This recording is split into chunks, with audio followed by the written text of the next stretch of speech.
अस्सलाम वालेकुम, आप देख रहे हैं इनसाइड पाकिस्तान में हूँ मोहम्मद ज़फ़ीर।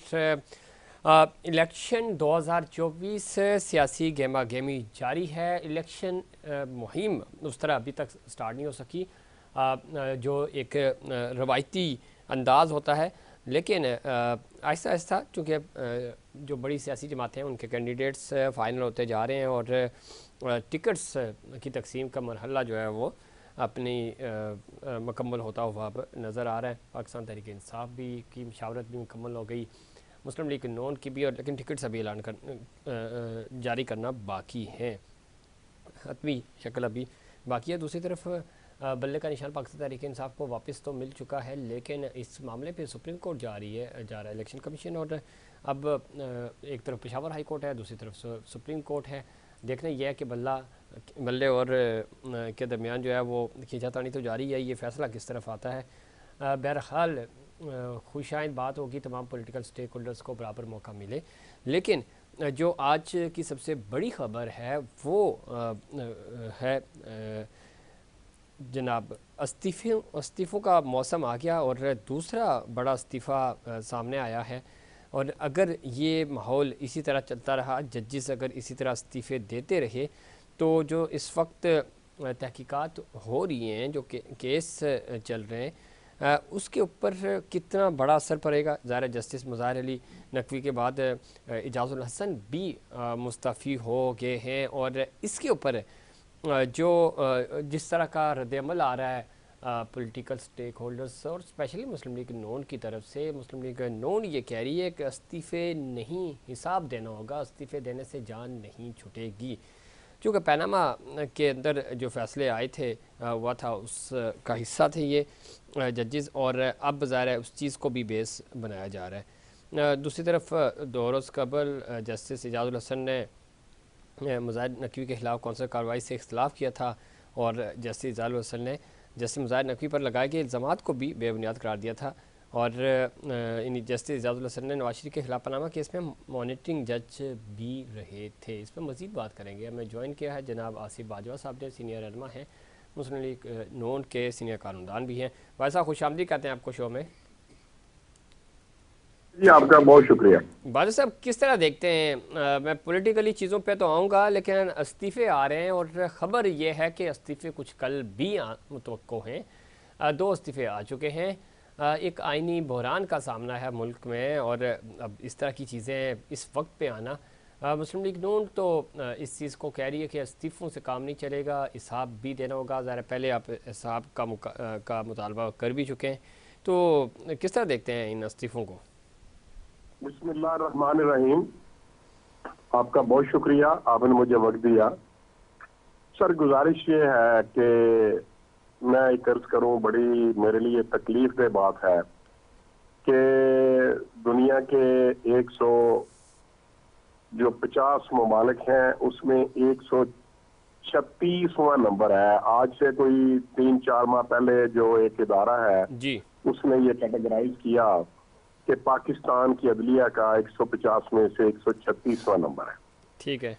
और दूसरी बात जो है वो ये है कि जो बेनिफिट्स हैं या जो प्रोटोकॉल हैं वो पहले जो 3 ममालिक हैं उनमें पाकिस्तान के जजेस का अदलिया का नाम है।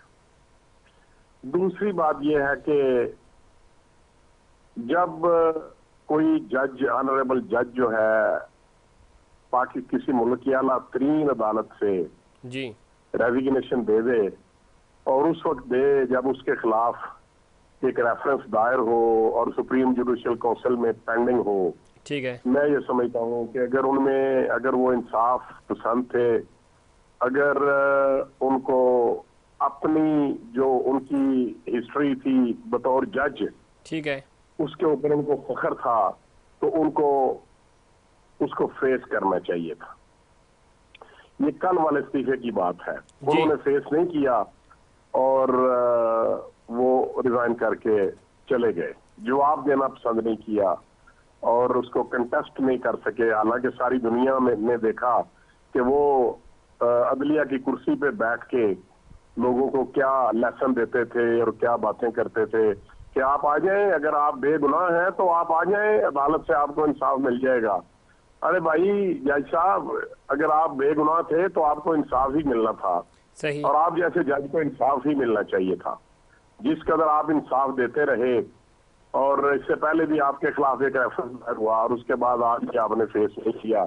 इसी तरीके से आज जो इजाजुल हसन साहब है, ये दुनिया में कोई ऐसी पहली मिसाल होगी कि एक जज को, जिसने आज से 2-4-5 माह बाद चीफ जस्टिस बनना था एक बहुत बड़े इस्लामी मुल्क का, तो उसने वो अपना जो मनसब था उसको पसंद नहीं किया, इसलिए कि उनके खिलाफ भी जो लोग हैं जिनके पास एविडेंस थी, वो चाहते थे कि इनके खिलाफ भी रेफरेंस लाया जाए। लेकिन इस पूरे मामले में बाजवा साहब, ये बात आपकी जी, बात आपकी दुरुस्त है, लेकिन जाहिर है किसी चीज जरा आवाज मुझे कम आ रही है, थोड़ा माइक अपने करीब कर लें।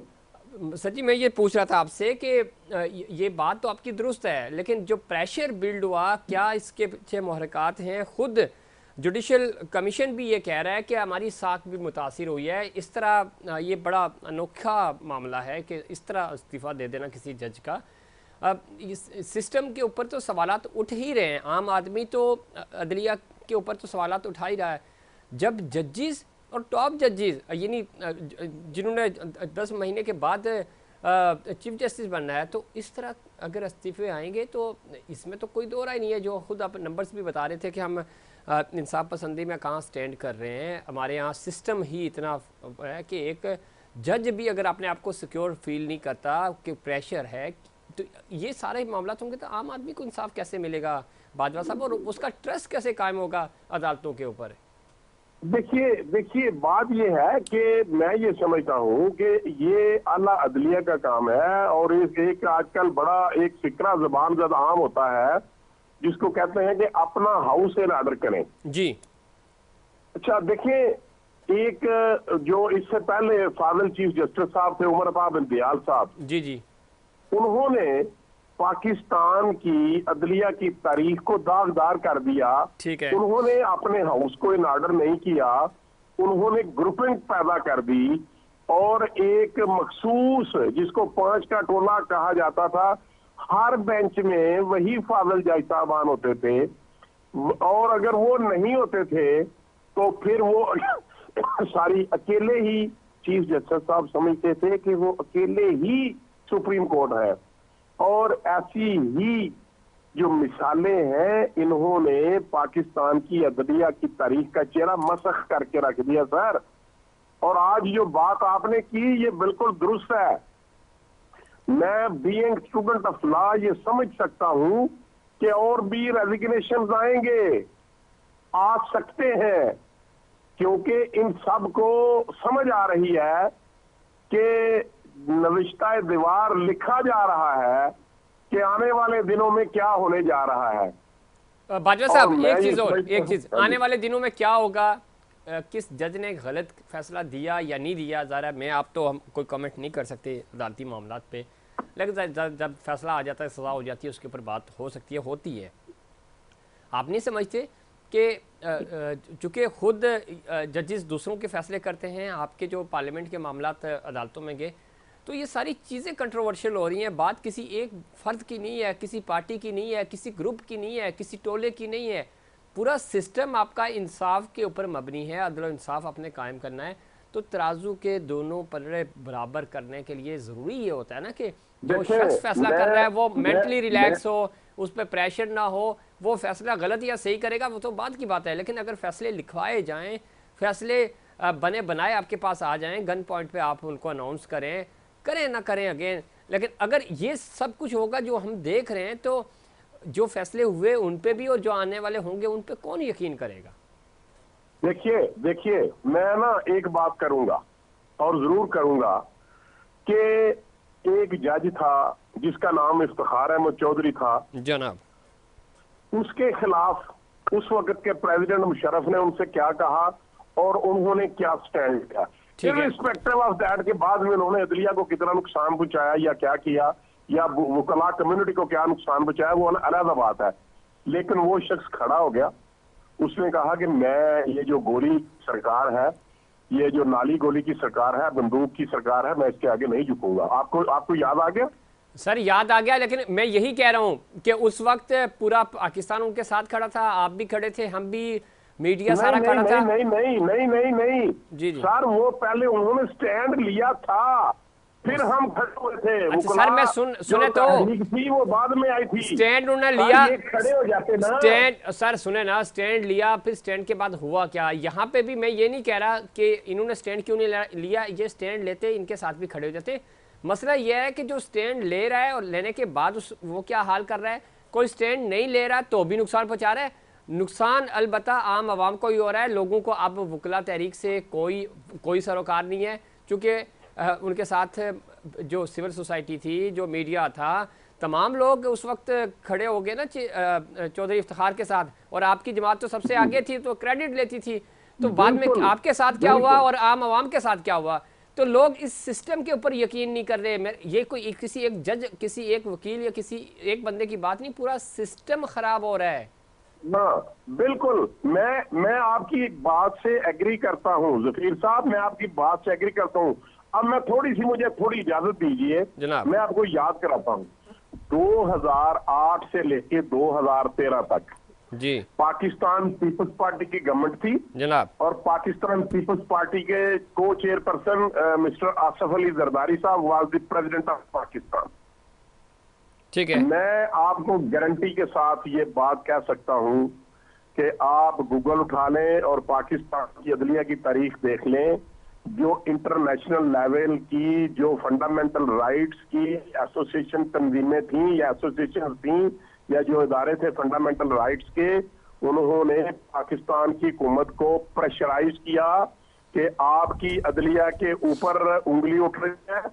जिन लोगों को आपकी अदलिया कैपिटल पनिशमेंट दे रही है, हम इंसानी हकूक के जो इदारे हैं, हम आपको लोगों को हैंग नहीं करने देंगे। पाकिस्तान की तारीख गवाह है। उन 5 सालों में पाकिस्तान की किसी अदालत के हुक्म के, आला अदलिया के हुक्म देखें, जो जो जो कैपिटल पनिशमेंट होती है, पनिशमेंट होती है, वो सुप्रीम कोर्ट के बाद प्रेसिडेंट की इजाजत से होती है। तो पूरे 5 साल प्रेसिडेंट ऑफ पाकिस्तान ने किसी शख्स को हैंग करने की इजाजत नहीं दी थी। क्या ये समझते नहीं है आप कि ये एक बहुत बड़ा धब्बा है पाकिस्तान की अदलिया की तारीख के ऊपर? और जो काजी फायद ईसा साहब कह रहे हैं कि हमने सर्जरी कैसे करनी है, अपने इदारे की साख को कैसे बचाना है, आज सोचने की बात है, देखने की बात है। मैं ये समझता हूँ हमें कानून में अमेंडमेंट की जरूरत है। ठीक है बाजा साहब, ये मैं लेट मी कंप्लीट, इसको रिविजिट करने की जरूरत है। अगर किसी जिस तरह अगर जी या प्राइम मिनिस्टर के खिलाफ vote for no confidence move हो जाए तो वो रिजाइन नहीं कर सकता। ठीक, आपको पता है। इसी तरीके से सर बाजवा साहब, मैं अगर किसी जज के खिलाफ रेफरेंस दायर हो जाए तो उसका इस्तीफा एक्सेप्टेबल नहीं होना चाहिए। हमें अपने आइन को, बाजवा साहब, इन्हीं अदालतों ने जुल्फकार अली भुट्टो के खिलाफ फैसला दिया, इन्हीं अदालतों ने नवाज शरीफ साहब के खिलाफ फैसला दिया, इन्हीं अदालतों ने गिलानी साहब को नायल कराया, इन्हीं अदालतों ने इमरान खान साहब को इस वक्त जेलों में भेजा हुआ है। ये सारी चीज़ें हैं। मैं सिर्फ ये आपसे पूछना चाह रहा हूँ कि सबसे बड़ी सुप्रीमेसी तो आपके पास है ना, पार्लियामेंट के पास। तो पार्लियामेंट खुद इन्हीं के पास चली जाती है ना, फैसले आप भी तो अपने नहीं कर पाते। आप कभी अपने डोमेन का सही इस्तेमाल ही नहीं कर पाते, अपनी ताकत का सही नहीं इस्तेमाल कर पाते, चीज़ें कंट्रोल नहीं होती। और ख़ुद काजी फायद साहब कह चुके हैं ना कि अदालतों को, अपना पार्लियामेंट को अपने पाँव पे खड़ा होना पड़ेगा, आपको अपने फैसले खुद करने होंगे। जाहिर है जब दूसरा बंदा कोई फैसला करता है तो फिर इसी तरह की चीज़ें आती हैं। तो क्यों सियासतदान भी इन सारी चीज़ों से सीखना नहीं चाहते और अपने इस पार्लियामेंट को रोल मॉडल क्यों नहीं बना रहे, जो कि सुप्रीमेसी भी है पार्लियामेंट की? देखिए, मैं बड़े अदब से आपसे गुजारिश करूंगा, आपने ये जो बात की है, जो आपने अभी इस क्वेश्चन के लिए जो इंट्रो पेश किया है, मैं आपसे इत्तेफाक करता हूँ। ये बात आपकी बिल्कुल दुरुस्त है, आपने बड़ी अच्छी बात की है। मैं ये अर्ज कर दूं कि इस बाबत कोई एक शख्स या कोई एक पार्टी जो है वो जिम्मेदार नहीं है। नहीं, मैं सिस्टम की बात कर रहा हूँ, पार्टी की बात ही नहीं है। आप भी मुतासिर हुए, पीटीआई अब मुतासिर हो चुकी है, माजी में पाकिस्तान पीपल्स पार्टी भी हो चुकी है, लेकिन अगेन कंप्रोमाइज होते हैं ना, जब जब जब मौका मिलता है तो कहते हैं वक्ती फ़ायदा है, खामोश हो जाओ। तो जब खामोश होते हैं तो फिर किसी न किसी की दूसरे की बारी आ जाती है। मैं नहीं नहीं नहीं, मैं आपको मिसाल देता हूँ, जनाब। जस्टिस जावेद इकबाल साहब को जनाब। मियां मोहम्मद नवाज शरीफ साहब ने अपॉइंट किया बतौर चेयरमैन नैब। हाँ जी। और जब हम तो हमें पीटीआई वाले ताने देते थे, अरे भाई हमें क्या कहते हैं, जस्टिस जावेद इकबाल साहब को तो आपने रिकमेंड किया था। अच्छा। अब दूसरी तरफ आते हैं, जो इस वक्त चेयरमैन है, जो ईसीपी के चेयरमैन है, उनको किसने रिकमेंड किया था? उसको तो चेयरमैन बानी पीटीआई ने किया था रिकमेंड। और हम कहते हैं कि वो आप उसके खिलाफ हैं, आप उसको कहते हैं कि हम इसके उसको नहीं मानते, ये बड़ा फलाना ढमकाना है। तो बात ये है। और जब देखें पीपल्स पार्टी की गवर्नमेंट आई, और पीपल्स पार्टी के बाद पासो जरदारी साहब ने कहा कि नैब और पाकिस्तान नहीं चल सकते। उसके बाद पीएमएलएन की गवर्नमेंट आई, और जो शाह खान अब्बासी साहब थे वो कहते हैं यार नैब जी रह सकेगा, अगर नैब रहेगी तो। अच्छा बात सुन ले, अब फिर पीटीआई ने कहा कि ये हम जो इदारा है ये तो खत्म होना चाहिए, ये तो लोगों को पॉलिटिकल इंजीनियरिंग करते हैं। फादल जस्टिस चीफ जस्टिस साहब ने भी कहा कि नैब जो है वो पॉलिटिकल इंजीनियरिंग में इन्वॉल्व है। तो मैं ये अर्ज कर दूं कि जो बात 21 अक्टूबर के जलसे में मियां मोहम्मद नवाज शरीफ साहब ने जब वो तशरीफ लाए जलावतनी के बाद, तो उन्होंने कहा कि हम ये मसाइल इतने हैं, पाकिस्तान इतने मसाइल में, गंभीर मसाइल में गिर चुका है कि कोई एक पार्टी इन मसाइल को हल नहीं कर सकती बशमूल इकोनॉमिक प्रॉब्लम्स के। और उन्होंने इसलिए कहा कि हम सब चलना चाहते हैं ताकि पाकिस्तान की सालमियत को बचाया जा सके। और मैं ये अर्ज कर दूं कि हमें इन तमाम चीजों को, तमाम पॉलिटिकल लीडरशिप को, तमाम पॉलिटिकल। ठीक है, बहुत शुक्रिया आसिफ बाजवा साहब प्रोग्राम में वक्त देने के लिए। और इसमें कोई शक नहीं, एक बड़ा सवालिया निशान भी है अदालती सिस्टम के ऊपर भी, और एक चैलेंजिंग सूरत हाल भी है। इसके ऊपर मज़ीद बात करेंगे, कानूनी पॉइंट ऑफ व्यू भी लेने की कोशिश करेंगे, और पाकिस्तान पीपल्स पार्टी को का पॉइंट ऑफ व्यू भी लेंगे, और सियासी सूरत हाल पे। लगने से पहले कमर्शियल ब्रेक।